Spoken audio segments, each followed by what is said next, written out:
Meet Rachel Gardner, the world's happiest girl. If by happy you mean constantly contemplating the quickest route to the afterlife, then yeah, her smile could light up a room, if it wasn't buried under layers of existential despair. Her emotions range from A to B, with occasional routes to C for sarcasm. Hey, at least she's got two expressions, one for fleeing danger and the other for roasting people with her no emotions face. So, you know, silver linings and all that. Thankfully for Rachel though, she may get her wish sooner than expected, as she is trapped inside of a building with a bunch of murderous folks. However, Rachel comes across Zack, a guy who is 100% family friendly and totally wouldn't hurt a fly. Well, if that fly wasn't alive no more than maybe. However, Rachel makes a deal with Zack that if they both make it out of this building alive, she will let him be the one to end her. What type of BS deal is that? And by any chance, is that deal still available for my wonderful ex? Big blue eyes are a beauty, but what if they are hollow and the visuals keep covering either the blues of depression or the red of blood? Rachel Gardner's counselor, Danny, politely asks her to tell him what horrible stuff happened to her. She closes her eyes slowly as if thinking of what to say, but when she opens them, she finds herself in a dark room with a huge glass window. The blue moon outside looks almost fake, and when she goes out of the room, it doesn't look like the hospital floor she was on, but rather a creepy place. Walking to the end of the corridor, she finds something like a riddle on the wall questioning who she is rather than what she pretends to be. Confused, she turns back and goes to the nearest opening. There she finds a typewriter asking her who she is and why was she in the hospital. Rachel mentions her counseling session because she saw people die and wanted to go back to her parents who opened the elevator doors. Now, to assume she is easily going to find a way out is just a false hope. The moment the elevator door closes, the speakers announce her as the chosen sacrifice. Despite the creepy and haunting situation, Rachel seems calm, wondering what this is all about. The elevator reaches the next floor and the weird abandoned building makes Rachel wonder what this place is. The speakers announce it as a play area, but Rachel walks out trying to find a way out of the building. Sudden noises from around keep her on an alert as she tries to figure out a way. Witnessing a bird, her focus stays on it since she notices its injury. Wanting to treat the bird sitting on the floor in front of her, Rachel is about to step forward when a loud noise comes as a jump scare so fast that she doesn't have time to react other than her eyes widening. The noise is the wooden barrier in the door opening besides the bird getting destroyed with a scythe. The scythe belongs to a weird guy covered entirely in bandages, named Isaac Foster, and laughing like a maniac as he asks Rachel to run if she wants since he is going to kill her. Rachel is frozen in shock till the guy gives her 3 seconds to run and starts counting. As if running manically in a do-or-die moment isn't enough for poor bewildered Rachel, the deranged laughter echoing through the floor as he follows her is enough to put a normal heart to marathon. Rachel hides in a box-like space which, even though Isaac discovers and attacks, makes him lose her. His heavy strikes at the space don't receive any reaction, making him assume Rachel isn't there. It's impressive how she remains composed in this uncalled chaotic situation. While rushing to find an exit, Rachel dumbass comes across a bird that looks close to dead, and what better way to fix it than to stitch the bird back up together even though her life is in danger. As she finds a way to the elevator, the crazy loud voice mocking her is back. If it's not the bloody scythe or the bandaged body that will trouble you, his loud wild tone is enough to give you anxiety and feel like running for Rachel. Rachel rushes to the elevator and barely manages to close the door, so close to an attack that the elevator door gets dented. On the next floor lies the hospital she was at. Walking around to find a way, her breath hitches the moment someone calls her out from behind and holds her arm. It turns out to be her counselor, Dr. Danny. He tries to make her recall himself and then the two tag along to find a way. His words are both suspicious and concerning, as if he knows about the place and has some hidden agenda while simultaneously trying to help her. So in short terms, he just like my uncle. Having the corridor blocked, he takes her to a nearby room where they find a riddle questioning the reader's true desires and reminding them that they come with a prize. Rachel is as confused as she should be with Danny's weird attitude and his fascination with Rachel's eyes. He keeps praising them a little too creepily. They then enter an operating room where Rachel steps back from him at his mention of wanting a good look at her eyes and how he'd like them just like the eyes of mothers. But Rachel doesn't know he is talking about wanting to see lifeless blue eyes the way he saw his mother's when she hung herself. Danny seems bipolar and Rachel seems like a complete dumbass as the moment Danny shifts back to normal, she listens to him asking her to get her false eye from the back room as he cannot see well in the dark. When she finds it, he tells her to wait outside and not try to run as he puts a fake eye on him. Rachel has finally figured that this Danny is not someone she should follow around. But it is a little too late to run as the door is jammed and Danny is back with 2 eyeballs in his eyes. He forces her on the operating table and tries to terrorize her, but it's of no use. At the mention of her parents, she says she will meet her in hell soon, which suddenly triggers something inside of her. As if she has retrieved a traumatized memory, Rachel becomes still, and her eyes start looking at the kind of lifeless Danny fascinates. This makes him super happy, and he celebrates by throwing his head back. However, it's the wrong move. Suddenly, a fountain of blood flows out of Danny after a certain bandaged guy has killed her. Isaac then targets Rachel, but she is lifeless enough to ruin the fun of murders for him. The speakers announce that the resident of the B6 floor killed one of the B5 floors, violating the rules and becoming the chosen sacrifice. He sighs and decides this means he needs to run. Behind him, Rachel comes out of her thoughts with the worst conclusion possible. She lifelessly walks up to Isaac trying to open the elevator and asks him the favor of killing her. Her hands joined and eyes wide, she asks with such innocence from Isaac, whom we are going to refer to as Zack, to kill her as if it is a request to save her. Zack tells her he doesn't have time for her weirdness and asks her to open the door. You know you have an issue when a serial killer himself think you are weird. However, her eyes light up slightly at the expectation that he will kill her if she helps him, so she goes back and grabs the key from Danny's pocket to open the door. Zack figures she is smart, and knowing he is not rational in the head, he asks Rachel to help him out of the place and he will kill her in response. Rachel agrees politely without any arguments, showing she is desperate to get killed no matter what condition. So now it's basically just a smart but dumbass girl who wants to get killed, and a dumbhead serial killer who doesn't know his way around. This is about to be a nightmare for all of us. During the elevator ride, Zack asks coldly if she knows Danny but gets the silent treatment. Rachel also asks the same question with the way Zack addressed Danny before killing him, but the hot-headed guy has zero clue he did something like that. Or maybe he just pretends so. Getting out of the elevator, there's a little water in which Rachel notices something, but Zack tells her off for wandering around in her mind. Kind of a hypocrite since he made her tag along to use her smartness but refuses to listen to her properly. Moving along, they enter a space where a lot of graves reside. While Zack is annoyed by the mud and graves, Rachel is constantly zoning out while looking at them with a longing look. Both of them are insane in their ways. Rachel then walks up to a freshly made grave while staring at the label on it. The grave indeed belongs to her, while an incomplete grave belonging to Zack is beside it. Not wanting to die with this psychopath girl, Zack tells her to find a way for them to escape if she wants to die fast. Well, that's one way to get someone to hurry up, I guess. Rachel spots a narrow alley behind their graves and questions if she should look around. Zack is double-minded about how she'll escape until he realizes she is tagging along for him to kill her. Rachel's constantly creepy replies make Zack sigh and let her go. She asks him to look for some triggers to get them out, but Zack reminds her he wouldn't need her if he was that smart. Motherfricker, no duh, I can already see why your dumb self needs her. I can see why you're the smartest person ever. Anyways, before entering, Rachel requests Zack not to destroy her grave if possible. Rachel walks down the straight alley with doors in the front until the lights flicker. The flickering is followed by the voice of a girl giggling. Walking up to the first door, she tries to open it but it's locked. The note on the table beside the door mentions how this person is fascinated by Rachel and prepares a special place for her to rest well. Zack, on the other hand, gets bored in an instant, and just like Rachel expected, he starts destroying all the graves after he is done with his. He unknowingly also clicks a trigger button that opens the door for Rachel. She again hears some giggles as she enters a library and finds the information of all the people who entered the building and got killed.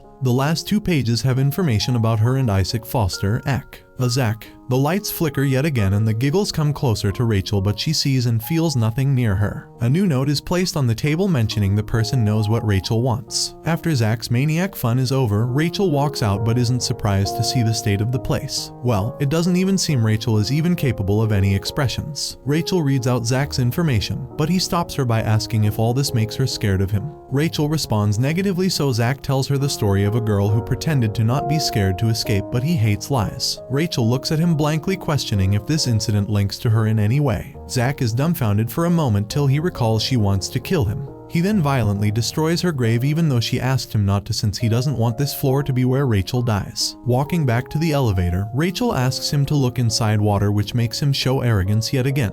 But an unfazed Rachel doesn't care about it at all. She tells him he can refuse if he wants. Turns out Zack just has a thing for acting out even though he is going to follow the lead. The cold water is annoying for him, but he doesn't find anything inside. Zack also asks Rachel to look alive if she even is, or off herself if the need is that strong. Rachel tells him doing it herself is bad because God said so. But suicidal thoughts and forcing someone to kill you seems fine here. What type of logic is that? I honestly couldn't tell you. Walking back inside, Rachel finds another letter that mentions the wishes of Rachel and the person are the same. Zack impatiently waits outside until the lights flicker that place and a girl with a wooden head appears in front of him. The girly giggles turn out to be belonging to a guy who is the same age as Rachel. Eddie mocks Zack for destroying all the graves he made, including the one he especially made for Rachel. He is delusional and psychotic to call his ways of killing aesthetic and assuming he can preserve her beauty when he kills her, unlike how Zack would messily kill her. Zack tries to attack him but fails in the dark. Rachel travels ahead in the dark area until she reaches another open space. She once again hears the same laugh, and then she hears Eddie talking in echoes from afar about how she wants to die.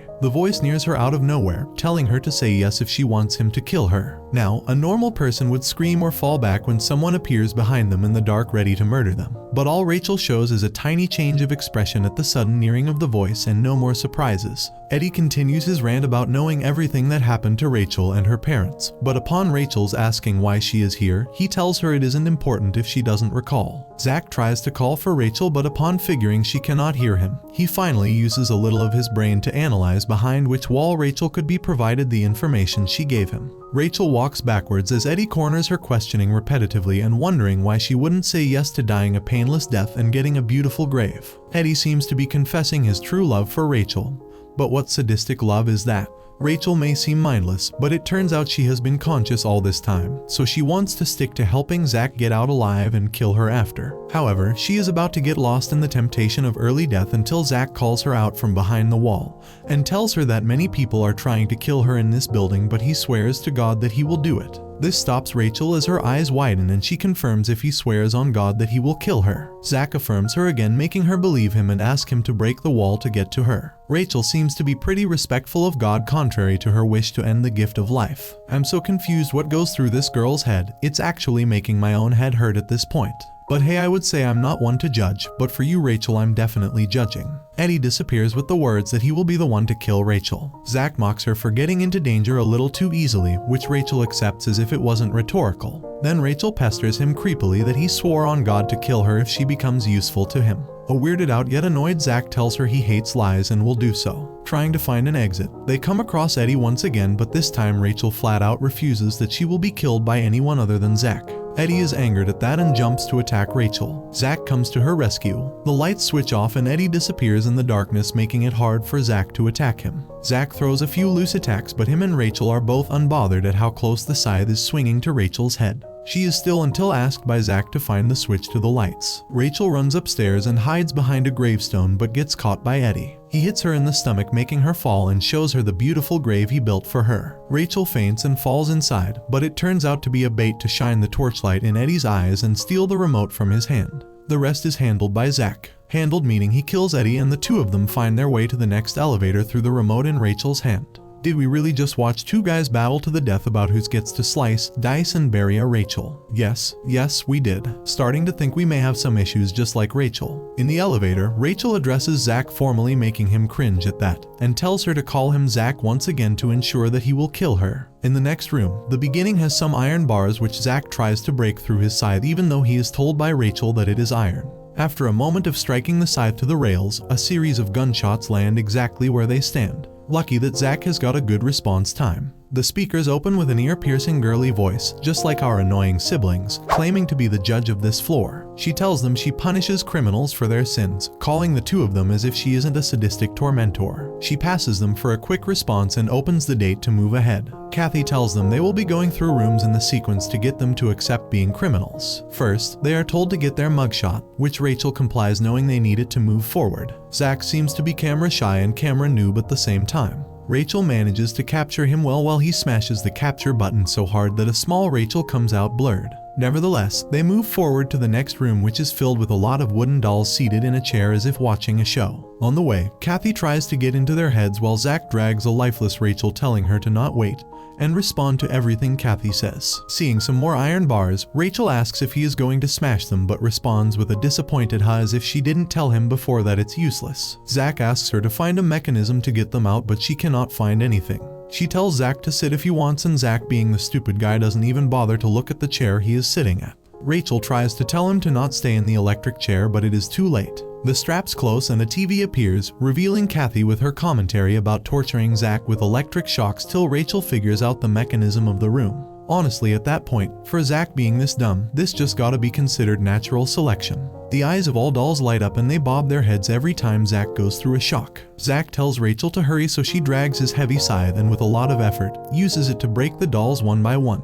Once all the dolls are destroyed, Zack is free, but of course, a guy receiving electric shocks would think she was slow no matter how hard it was for her. Zack seems to not learn from his mistakes at all as he drags Rachel to another dangerous room. The room smells weird and has bloody hand marks on walls and windows, a weighing scale, and a corpse. Kathy's voice tells them they need to figure a way out of this room while she fills it with poisonous gas. There is only one mask, and after a certain while, the gas will be to the extent that the mask becomes useless. As the timer begins, both tell the other person to take the mask since the life of the other is important for the goal of one. Eventually, the two decide to trade in turns. Initially, Zack wears the mask while Rachel figures the clue on the corpse to weigh its right foot to the bag of crimes. Zack makes sure Rachel gets the mask when needed. The weight is the same, but there seems to be happening nothing. Rachel throws the mask and falls on her knees in worry while Kathy laughs at their agony manically. Rachel's head starts to feel foggy, so Zack puts the mask back on her face, wanting her to figure a way out. She sees an opening in the ceiling and wonders how anyone could reach there, but doesn't seem like an issue for Zack. No, he didn't climb up. He simply picked Rachel up and threw her into the vent as if she was just a doll. Rachel finds a keycard, comes back, and gives it to Zack while she coughs. All this only for Zack to bend the card in trying to open the door. Kathy laughs at the ironic situations, as she should, and then releases the higher intensity poisonous gas for them. The last resort Rachel finds is a little risky. She uses a small bomb, which is questionable for being in her bag, and uses the combustion property of the gas to blast the room into an opening. Rachel feels even more dull and dizzy than usual, but Zack doesn't stop for her. During the walk, he gets annoyed by her slow speed and tells her to tell him what she wants. She finally mentions wanting a little rest, so the two of them find a non-surveillance space. Rachel sleeps and Zack also closes his eyes, feeling dizzy himself. However, a nightmare from the past involving Zack's orphanage owners making him bury his dead mates ruins his mood. The dream isn't the worst part is the next task. They reach in front of a dollhouse that looks similar to Zack's orphanage, making him clench his teeth. Rachel reads out riddles and guides Zack to do what is demanded. What's demanded is exactly what he saw in his dream. This frustrates Zack for the right reasons, and it is commendable that he waited to complete the task before destroying the dollhouse. The next and last step is 2 injections, a vitamin, and a heavy drug that need to be taken to open the doors. Rachel shows willingness to take both of the injections, but Zack is well aware that he cannot survive without Rachel, and he doesn't want her to die with that dull look on her face. He takes the injections from her hand and injects himself, leaving no space for arguments. Zack feels dizzy outside with his past flashing in front of his eyes.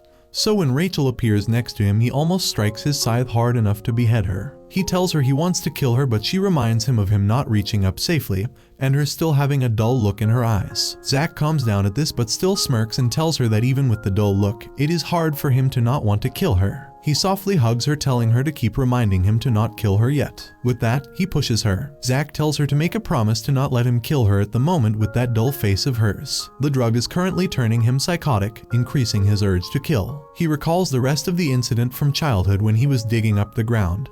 He found the skull of a child, making him realize what was going on. He then watched the violent movie the owners love so much and used a knife from the kitchen to stab them the same way. With that began his interest in murdering people. He pushes Rachel and makes her run so she can escape from him. Rachel runs faster and with more energy than before, because this time it is for the sake of Zack and his promise. Zack chases her with his loud, disturbing laugh until she reaches a room that directly confronts Kathy's room with a transparent window in between. Zack reaches up to Rachel and holds up his scythe ready to kill the girl who has nowhere to run now, but before he can swing it, his arm is shot, temporarily bringing him out of a trance. Kathy appears in front of them and starts mocking Zack for being an ideal criminal whom she'd love to torture forever. Zack is infuriated by her existence and tries to hit the scythe to the glass, only for the guns surrounding the room to shoot near his feet and make him fall. With dramatic circus music, a gun appears beside Rachel as Kathy asks her to pick it up and aim it towards Zack. Making the competition between the two even, she tells them to fight each other, and whoever survives gets to be her prisoner for life. The deal's a little off, but 10 points for Kathy's confidence. Rachel picks up the gun while Zack aims his scythe at her neck, telling her to shoot him first if she intends to, since he cannot hold back for longer. Rachel aims the gun at him but doesn't move an inch, making it clear to Kathy and Zack that she doesn't plan on shooting. According to Rachel, she will break the promise of avoiding getting killed with the boring look on her face, but will not break the promise of getting killed by him. She reminds Zack that killing and getting killed are their choices and they don't make them tools for each other. Not being able to hold back, Zack asks her to smile for him one last time, but the eyes are as dead as ever. He then smiles psychotically, telling her that imagining a real smile on her face while killing her makes him smile so big that he can kill himself. And followed by this, he stabs his guts with his scythe, leaving the two women shocked. Kathy comes out, not wanting Zack to be dead since she planned all along for Zack to kill Rachel so she could torture Zack afterward. Just like Zack, Kathy also doesn't have any interest in the dull face of Rachel. Seeing Zack alive barely, Kathy decides to use this time to make him feel more miserable, but Rachel is strongly against it. Rachel points the gun at Kathy only to get to know that Kathy handed her an empty gun, preparing for her to get killed since the beginning. Rachel doesn't want Zack to be killed since he has to yet kill her, so she takes out her gun from her bag and shoots at Kathy. Kathy is taken aback but gets composed pretty fast, prepared to launch the firing attacks on Rachel. However, the arm with the stick controlling all the firings is cut off in an instant by Zack, who woke up out of nowhere. He then strikes her belly, cutting it open for her to bleed to death. Kathy drags herself to her stick and fires a few shots, but all in vain till she dies. Even with a hurting gut, Zack feels good that the situation has improved. The two of them then move to find an exit and reach the same corridor they began from. Entering the room with the mugshots, they find the wall behind cleared to show an elevator. Using the hint they found before reaching there, which mentions giving to God the real name of the one who isn't a sinner, she figures they need to use their mugshot cards to open the elevator. However, it goes unnoticed by Zack that she used his name as the one who is not a sinner, and not hers. Sitting in the elevator, Zack praises Rachel's shot but also asks why she came to this building in the first place. Rachel tells him she saw some people getting killed and came for counseling, only for her to open her eyes in the basement afterwards. She leaves the question about why she didn't use the gun to defend herself from the beginning vague by directing it about not being suicidal and using her gun to shoot herself. After a decent conversation, Rachel gets up, telling Zack they have reached, only for him to fall to the ground while bleeding profusely. Zack falling on the floor shocks Rachel. She drags him out with great effort and gets him to sit with the support of a wall. Zack wakes up a little and tries to get up, but the more he moves, the more he bleeds. Rachel begs him to stay still. The worried look on her face is the last thing Zack sees before fainting again. Rachel rushes to get some help for Zack. Walking inside, she enters a space with a small podium in front of her. The environment feels weird and one of the candles from behind her fall. But instead of creating fire on the carpet, they turn into purple smoke, which smells kind of sweet to Rachel, making her eyes close. Rachel opens her eyes and finds herself in front of the podium with the book open in front of her. The book tells her to reveal her true self and open all her sins in front of God to find a way. Rachel walks up to the door with the question about her name. The door opens the moment she mentions her name. The smell lingers around the entire area. Rachel walks ahead and finds a small bottle with words in the air to spit out her sins and see what she feels upon seeing that proof. The entire scenario seems to be to reveal all the stains she bears. The words start revolving around her, changing the illusion into the scenario where she stands in front of a mirror and is asked who she is and what she sees when she looks at herself. Being a simple person, Rachel mentions she sees herself only and nothing else, making even the prescriptions on the mirror get frustrated with her. The mirror breaks into pieces, asking her to collect them and know her true self. She catches one of the pieces with her reflection in it, and the scenario once again shifts. It is a walled space with paintings all over, and this time the inscribed words are also voiced out. The statements are said again, followed by repetition of tearing herself to drag out her sins. You'd assume Rachel has been hypnotized into hurting herself with the way she also starts chanting those words, but she suddenly starts tearing the paintings violently. Screeching screams can be heard every time. The scenario shifts to a painting of a family of sheep, and reflections of her parents come out of the painting wanting to approach her, but her concern about Zack is keeping her from falling into emotional illusions. She saves the blood coming out of this painting in the bottle and walks ahead with bloody footsteps out of nowhere to reach the source of the music. She is asked to declare her sins, so she throws the blood at the photo of the angel in front of her. The piano melody transforms into loud, haunting music surrounding Rachel. After the music stops, she finds herself inside a church, and the floor resident priest Gray approaches her. Rachel drags herself a little away in caution, but he tells her he won't hurt her until he can make a clear judgment about her. After getting to know what Rachel wants, he tells her she can find medicine on Danny's floor and he can take her back if she passes the tests that come for her. Rachel borrows time to visit Zack once again and rushes back only to find him on the floor and tossing himself forward. Zack is a little offended at being indirectly called useless, but Rachel is serious about wanting to help him and promises she will return alive. Before she goes, Zack tells her to go to his floor too and get a knife that has been stored in his room. With Gray, Rachel now travels down only after taking his words that he won't try to hurt Zack. They reach Kathy's floor and Gray sits down telling her she needs to pass a test on each floor. On this floor, she needs to power the electricity to turn on the elevator in the prison. Rachel rushes to find the source. She finds a switch in a prison cell and enters there only for a weirdly deformed man to attack her out of nowhere. Lucky for her, his trapped food gives her time to rush. Dodging the numerous roaming prisoners, she reaches Kathy's control room and uses her guns to fire at the prisoners to get them out of her way.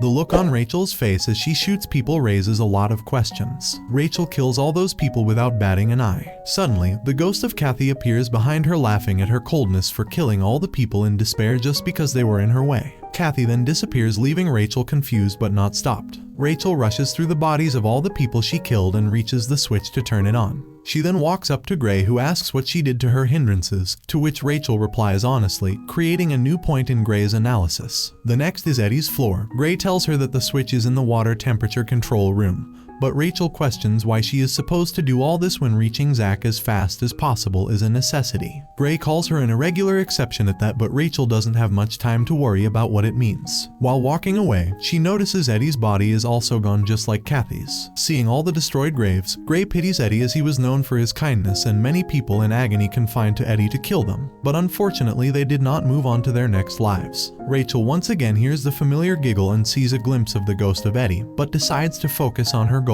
Suddenly, a stuffed hand comes out of the ground and holds her ankle only for her to yank it away and step on it. The blood and scream worry Rachel, but only for a moment. Finding the situation gross and annoying, she swiftly moves while stomping on all the hands coming out of the ground as if she is playing real-life whack-a-mole. Gray observes her a little before turning away with the question if she is a lost sheep or a demon. Rachel easily reaches the switch and turns it on, but Eddie's ghost appears there, praising her for killing all those hands without a second thought just because they were in her way. He calls her selfish and tells her many people, including Zack, will end their lives suffering just by being around her. On the way back, Gray inquires about the situation, but Rachel leaves out the part that she also heard the screams. The next stop is Danny's floor, where she needs to find medicine. Gray leaves, but she stops for a moment, recalling her and Zack's promise that happened just outside this elevator. Suddenly, a green slimy thing rises in the air and follows Rachel, only for it to never fall on Rachel but turn everything green. Rachel searches through the entire floor but doesn't find any medicine,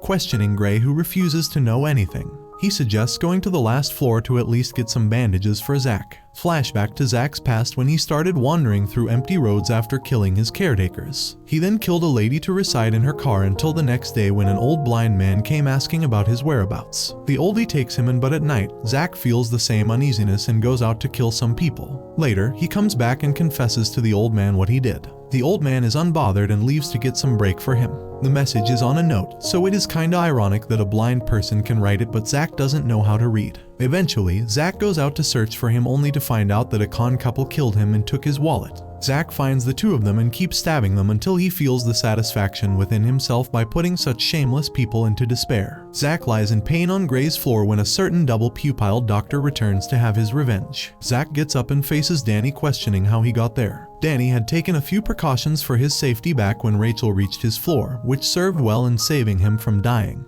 Danny mentions the fact that Zack is wandering around with Rachel and plans to kill her is something he doesn't like. Danny seems to have all his interest in Rachel's eyes and even shows a willingness to leave Zack if he gouges out her eyes and gives them to Danny. Zack tells Danny he has zero interest in doing something to her eyes but still would prefer them to be around as he kills her. Joking about the condition of Zack, Danny leaves while his injury, as if being bruised enough to lose blood, is not a big deal for either of them. On Zack's floor, Gray tells Rachel that this one would be simple as Zack is pure. Rachel rushes to get the knife and some bandages but is left shocked to see the state of the room Zack has been living in. It is an unclean room with trash of all the foods and drinks he had still lying about and most of his bandages used. She also sees a few crunched up loose papers on which Zack is trying to learn how to write. She finds a clean set of bandages and grabs the knife to get back. When they reach back, Rachel gets concerned about not seeing Zack where she left him and looks accusingly at Gray.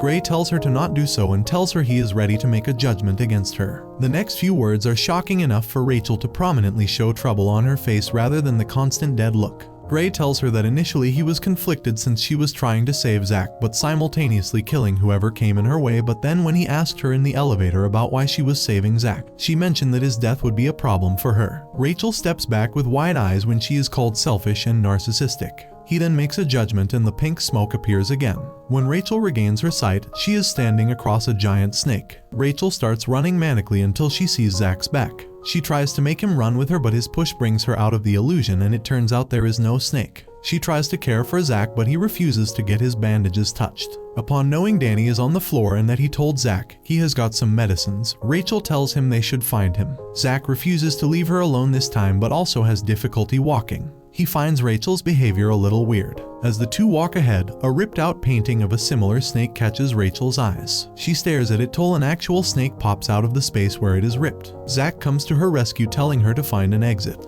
The snake disappears in the walls through the holes, but only so it can sneak up through the hole near the door Rachel is standing at. It is only Zack's fast reflexes that save her this time. The two walk further but using the scythe with his wounded gut causes Zack to get even weaker. Rachel worries about him, but Zack tells her that monsters don't die easily. He also notices Rachel acting unusual with her extra care for him and has a sense that she feels guilty about something. A spot-on judgment for someone who isn't that smart. Rachel tries to leave to get some medicines from Danny, but Zack calls her out for walking into danger with an empty gun. He then questions why she is helping him with this seriousness and at the mention of swearing to God, he lashes out that there is no God in this world. This is a far-fetched statement but enough for Rachel to almost have a panic attack as she feels like her life no longer has a direction anymore. Personally, I think your life been lost throughout this entire thing. But you know that's just me. Finding her attitude weird, Zack brings her out of the trance that he didn't lie when he said he would kill her. Even though Rachel's smile is creepy due to her dead eyes, Zack seems to be wanting to see it now and then. Probably trying to find the happiness he likes in his potential targets to murder. Zack then falls on the floor and almost passes out after handing the knife to Rachel for self-defense. Rachel follows the blood trail left by Danny but suddenly the sweet smell is back followed by a rabbit that looks like an illusion. Rachel follows the rabbit but suddenly her eyes get fogged and she finds herself falling. Rachel opens her eyes to the grave that Eddie made for her and finds Eddie standing there. He places the cover on the grave while Rachel tells him calmly to let her out as Zack needs her. She then stabs the grave and finds herself in the electric chair of Kathy's floor out of nowhere. Kathy's illusion appears in front of her followed by an extreme electric shock that finally creates some expressions on her face. The next moment she is in the tight room with a mirror in front of her but the mirror has a reflection of Kathy instead of Rachel. She stabs the mirror since it's in her way but steps back upon seeing the reflection shift to Zack as the mirror bleeds. Rachel is now in the church hearing the same words from Gray about what if God is not willing to accept the promise she made with Zack. She feels panicked at that when suddenly Gray appears in front of her asking her why she left Zack alone, and even took his knife when he is clearly injured and Danny is roaming around freely. He tells Rachel that he has a hold of medicines from Danny now and that Zack is only in this state because of her. Zack has reached this point only because he met her and became a victim of her selfish desires. Gray sends her into a hypnotic illusion while giving her a reality check that she doesn't even know who she is and her desperation to be accepted by God has thrown her into falsehood where she is deceiving them. Gray calls her a witch that has appeared among them angels. Well, angels of death is the right title if he insists upon calling himself the angel. The scenario shifts to a courtroom where the trial of the witch begins, but the witnesses to reveal evidence against Rachel are Kathy, Eddie, and Danny. The scenario doesn't count for anything except that this world considers them angels and an outsider the enemy. Kathy begins her trial and shows videos of the time Rachel and Zack were on her floor. The videos are cropped in a way that it looks like Rachel was commanding Zack, leading him to harm himself, followed by shooting Kathy, who was there to save Zack. Danny and Eddie point out the happy expression Kathy has when Rachel picks up the gun to weaken her argument, but Gray calls it Rachel bewitching poor, innocent Judge Kathy into craziness. The trial already seems pretty one-sided. Kathy announces water torture for Rachel, but Rachel seems unaffected even in the tornado of water. Kathy's time is over and now comes the turn of Eddie, who begins pretty sweetly about how much he adores Rachel and how similar they both are, but it slowly turns into anger as he mentions Rachel being selfish and only caring about her happiness. He announces spike torture for Rachel, and suddenly she is hanging via a rope above some spikes. Rachel still seems lifeless and ignores the calls from Eddie, who still asks her to listen to him if she wants to save herself. In anger, he asks the rope to be cut, but right before Rachel touches the spikes, the illusion fades and Eddie is sent back since his judgment and review have been clouded by Rachel's obsession. With the turn of Danny, he claims to know Rachel the best, which isn't entirely wrong since he was his counselor before revealing his true creepiness. Most of the explanation revolves around how he fascinates her dead blue eyes, but he also lists similar stuff as everyone else about Rachel being selfish with her abnormal heart and hopeless soul. Danny claims that Rachel steals moments from others since she doesn't. He almost loses his already lost mind once again while repeating how her soul is dead. With everyone's claims, Gray announces his verdict that Rachel indeed is a witch, and as her punishment, she will now be burned alive. Finally, Rachel shows some response by claiming she isn't as the fire surrounds her. Rachel resists the accusation of her being a witch and tells Gray that they made a promise. Zack mocks her as she is hung on a cross that there is no such god that she worships. He then claims to be the god of this place. All his claims put Rachel into deeper trouble as her mind becomes a mess, wondering who her god is then and what is she if not following a god. She falls into thoughts upon hearing that she hurt Zack and sees Zack in front of her. He is about to kill her, but the scenario vanishes and currently, he is taking her hand and running as if away from something. While running behind him, he suddenly vanishes with only his scythe and bandages left, making Rachel wonder what happened to him. She starts feeling the heat of the fire, but the cold inside of her troubles her too. She keeps wondering where and who is God if she has been in a deception. Suddenly, she lifts her head to see Zack standing in front of her. He starts to walk away as she calls him out, promising to remember something from now on. The next moment, she used his knife to cut the ropes and untie herself. She did it unknowingly, making her realize God has been with her all this while. She has broken away not only from the illusion of fire but the entire scenario that Gray created for her, shocking him. He is still insistent that she is a witch, but somehow has gotten to acceptance that there is no purifying her. Upon her adamance to get the medicines for Zack, he ends up showing them to her. Before she can leave, Gray asks if she wants to kill him, but Rachel is only intending to kill the ones who come in her way. After informing Rachel that God despises the liars and the unclean, Gray sends her off. Rachel rushes towards Zack and finds him unconscious in the same place she left him. She removes his bandages on the abdomen to apply the medicine and is a little surprised to find burn marks there. I mean, why else would he cover himself in bandages, ma'am? Zack wakes up at the commotion and tries to tell her off, assuming she must not be liking touching him, but the thought doesn't even seem to be crossing Rachel. She tells Zack that she needs to sew him up and manages to get her way easily. Zack seems to want to thank her, but not being used to it, he calls kudos for the fact that her weak self made it out alive. Rachel is unbothered with whatever he calls it. Zack then asks her why she is going out of the way for him, only for him to get weirded out even more than what he expected was possible. In all seriousness, Rachel calls him her god and tells him how his knife saved her today. Zack knows well how to use his stuff as he tells her to treat her god better when she makes a mistake stitching him up. Zack tells her they are leaving as soon as she is done, but seeing her get dizzy with sleep, he decides to let her rest for a while. The moment she wakes up, they decide to leave, but she hasn't found the elevator yet. After putting a little thought, she figures the elevator must be in the hidden area where Gray put the medicine. The two of them walk through the church, which is fascinating as a huge place for Zack. He asks if she got the medicine simply by asking the priest. She tells her it wasn't that simple, but the priest seemed to have a soft spot for him to eventually give her the medicines. Rachel looks back to what stopped Zack, only to find him puking at that statement. Puking. Walking through the secret corridor, they find the elevator and get on it. On the way up, Rachel asks him how he got the burn marks just because she wants to know more about him. Zack tells her that his mother's boyfriend put him on fire to kill him back when he was a kid, but he didn't die. His mother then sold him for money. He asks if she is satisfied now that she knows, and Rachel smiles in response that she got to know something about him. She then asks him if he still wants to go out, and Zack tells her it is obvious. He also reminds her that he never lied to her about anything and will indeed kill her. Hearing the word lies gives her the flashback of the murder she witnessed, and she is about to tell him something about herself when her tongue gets stuck. She then makes up an excuse about forgetting what she wanted to say. She has been considering Zack her god, and Gray told her God doesn't like liars and the unclean, so she needs to keep lying to him to not reveal how unclean she is. On the next floor, she finds herself in the room where she was and tries to stop Zack from looking into some room, but words seem to be choked in her throat already. Zack bends down to see blood and follows its trail down to the room in the front. Rachel wants to stop him but is too shocked to do so. He enters the room and calls her to follow him. Looking around, the room is a mess with blood spread around followed by flowers and a couple sitting on the sofa creepily in the dark with blood on their bodies. The woman looks very similar in features to Rachel, suggesting who the couple could be. Zack is about to touch the bodies but gets stopped by Rachel, who tells him not to mess around since they don't know what the place is about. Zack's hand touches the arm of the man, making it fall since it was a stuffed arm fit to the body. Zack looks closely and can see it is a corpse but wonders what this is all about. Rachel starts begging him to kill her right away, probably because she doesn't want Zack to find out the truth. Zack isn't ready to do something out of the conditions he had put and starts walking away, only for Rachel to sound crazy while begging him. The sight of the Bible on the ground makes her panic more and she passes out with the tension. Zack tries to wake her up and looks at the book, but it is all in vain. He hears a commotion outside the other door and opens it to find a creepy toy monkey making weird sounds. He goes ahead to look at the surroundings, only for Danny to come out of his hiding and rush to the room, closing it before Zack reaches. The strong door is unbreakable by Zack's side while Danny tells her he has Rachel in his custody.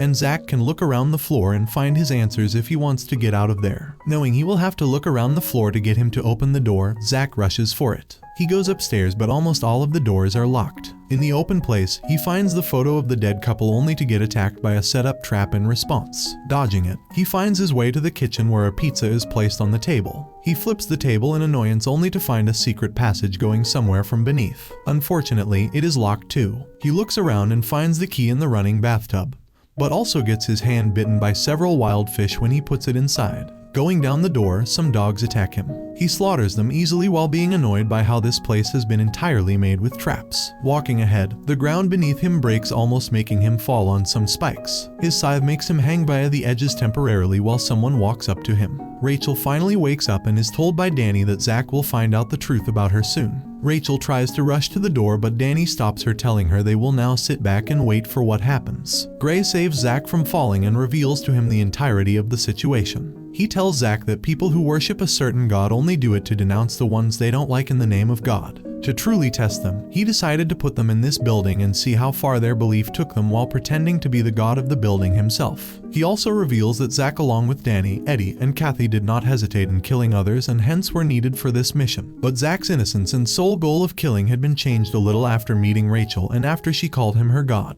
Zack calls this all crap. Gray tells her to get all the answers from the room he found on the floor above, the room where he only needs to put the nameplate to unlock it. Zack follows the guided directions from Gray for where he can find the nameplate, while Danny switches on the TV to show Rachel a live transmission of her exposal. Rachel seems even more traumatized with every step that Zack takes towards her reality. Looking around, Zack opens a music box in which the nameplate is present and matches it with the letters of Rachel's name written on her family picture with the dead couple to realize it is her name. Zack then rushes towards the room above while Rachel uses Danny's stupid celebration about Zack finally reaching the truth to escape. Rachel rushes fast to stop Zack from entering the room and is only a moment late to him opening the door. Danny comes up from behind her, telling her it is about time things go this way, and takes her back. Rachel lifelessly walks back with him while Zack explores what he has figured is Rachel's room. Suddenly, the TV turns on, revealing the news about the death of a couple that was revealed a week after their demise. The news said that Mr. and Mrs. Gardner were stabbed and shot multiple times, and then their bodies were found weirdly sewn together. Their daughter, Rachel, was found near the bodies but showed signs of confusion. While Danny laughs in his sadistic happiness, Gray observes the truth unfold for Zack, and Rachel stands lifeless. Zack stands up looking at the screen in shock. The news on the screen shifts to Rachel's counseling session with Danny. Setting up a camera, Danny tells her about how his mother always despised him due to his fake eye, but he still loved her. In this way, he asks her to mention how she felt about her parents and why she sewed them up.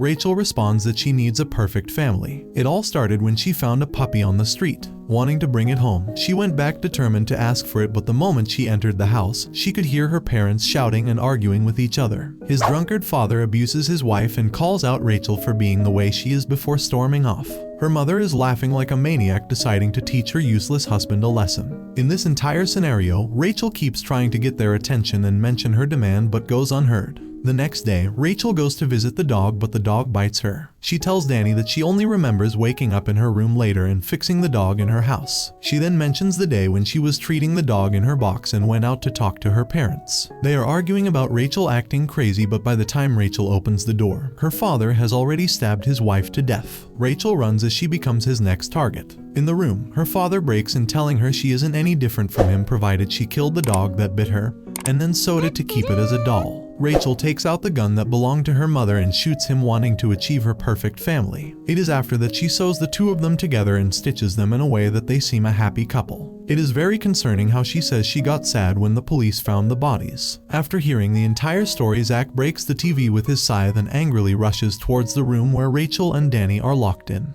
He tries to break the door, but before he can do so, Danny calls him out that the door is unlocked and he needs not to be so harsh. Zack walks in only to find Rachel looking blank. Ignoring Danny, he confronts Rachel, asking if she kills all the people that come to this floor. Danny points his gun towards Zack, ignoring his question, and shoots near his foot. Zack is still unbothered by Danny and directs his words to Rachel, wanting to get his answers. Danny tells Zack that Rachel was brought to this floor at his request, but she had a mental breakdown because she found a Bible on the floor and read it. Her mental breakdown is what caused all the commotion in the entire building, as the book declared her sinful and unacceptable to God. Rachel finally lifts her head and asks Zack if he is her God. He refuses to be her God, making Rachel go in a trance in which either he becomes her God or she kills him. Danny continues to manipulate her into believing she will never be forgiven by her God. Meanwhile, Danny is obsessing over how dead Rachel's eyes look, just like his mother's when she committed suicide. Assuming Rachel showed him, Zack keeps talking only to get hit by the bullet near his shoulder. Rachel then walks away, not letting Zack talk anymore. Zack follows her, trying to find her,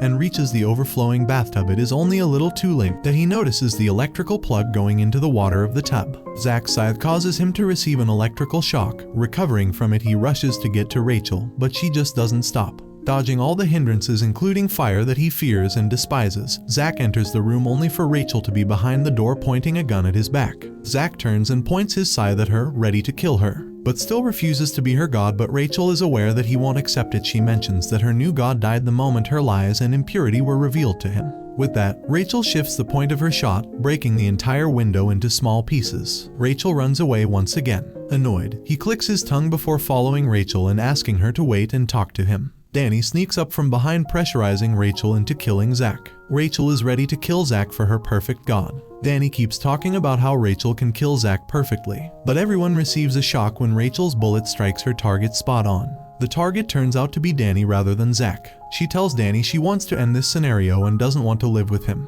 She then turns to Zack, asking him to kill her while simultaneously mentioning her last job being killing Zack. If Rachel's weird antics didn't annoy you before, this sure will, as she calls it her seriousness while being as absurd as possible. Figuring her out, he stands with the gun right at his chest, asking Rachel to pull the trigger and end everything. Using her shock as a chance, he pushes her on the ground and corners her in a way that she will die in one strike of his scythe. But the person who has been begging to be killed all this time is currently begging Zack to not kill her since her God has died. Zack tells her that he killed her God, but he is the one who promised to kill her, not her God. He keeps on ranting about how his ways are different. He kills whoever he wants to and is not dictated in any way, nor does he have a far-fetched plan about everything like Danny. He tells her he has his ways and she has hers. This makes her eyes go wide and tear up, questioning if she can control her life. Zack tells her to look in front of her right now and promises that he will kill her whenever she wants, but then she isn't allowed to die at anyone else's hands. He then asks her to get up and find a way out with him. Rachel realizes she doesn't know any way out. The front door is blocked out and no one ever came down from above. She figures there is an exit on the floor below this one. As they reach the elevator, they realize it is not powered.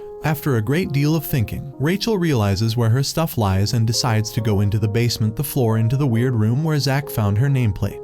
In the room, she finds Gray standing with the music box. Rachel walks up to him as he asks if she doesn't consider Zack her God anymore. During the long questionnaire, Rachel tells Gray that they made the decision as a promise and that if he betrays her trust, it is her issue, as she chooses to do so toward him. Rachel still wishes to be killed, but she has accepted who she is and still wants to die. Rachel then switches on the supply for the elevator and walks back, but not before asking the priest about the exit of the building. Surprisingly, the priest tells her to inspect the stained glass at the cathedral. Rachel bids her farewell to the place one by one and walks to the elevator with Zack again. They notice that the elevator has already gone down, showing someone who disappeared from the living room. Could he get any better at hide and seek? Rachel and Zack talk till they reach the priest's floor. They rush to the cathedral and use extra force to move the wooden furniture in front of it.